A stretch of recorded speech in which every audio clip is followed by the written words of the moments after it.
मेरे दृष्टि में सुरक्षित समाज वो है जहाँ पर स्त्रियों को या लड़कियों को पूरी तरह से स्वतंत्रता हो, समानता हो, पूरी तरह से वो सुरक्षित हो, चाहे वो घर हो चाहे वो बाहर हो।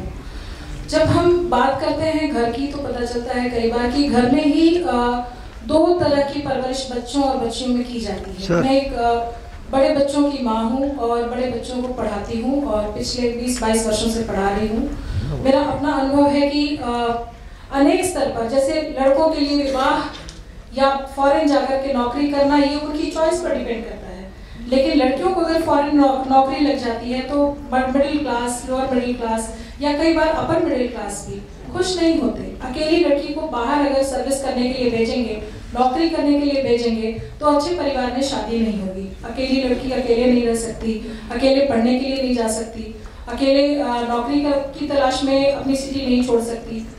मैं पढ़े लिखे सुशिक्षित महिलाओं को देख रही हूँ जो अपनी परवरिश में बेटे और बेटी में अंतर रखती हैं। बेटियां प्लेट उठाती हैं तो बेटे जो हैं वो खटिया तोड़ते हैं या गेम खेल रहे होते हैं।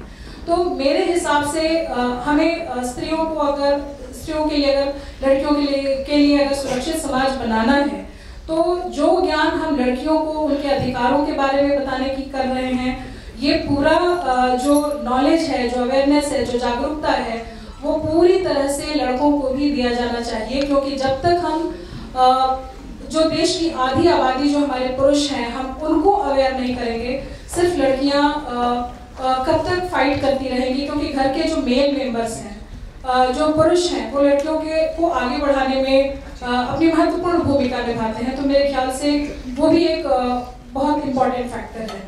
अगर मैं बाहर देखती हूँ तो बाहर जैसे स्ट्रीट लाइट है, सड़कें हैं, सड़क है, परिवहन है, रास्ते, फुटपाथ चलने के रास्ते हैं। कई बार हम फुटपाथ पे जा रहे होते हैं और ऐसे कई बार सीनियर लेडी भी जो होती हैं उनको भी इस तरह की समस्याएं होती हैं कि पीछे से कमेंट पास करना वगैरह वगैरह।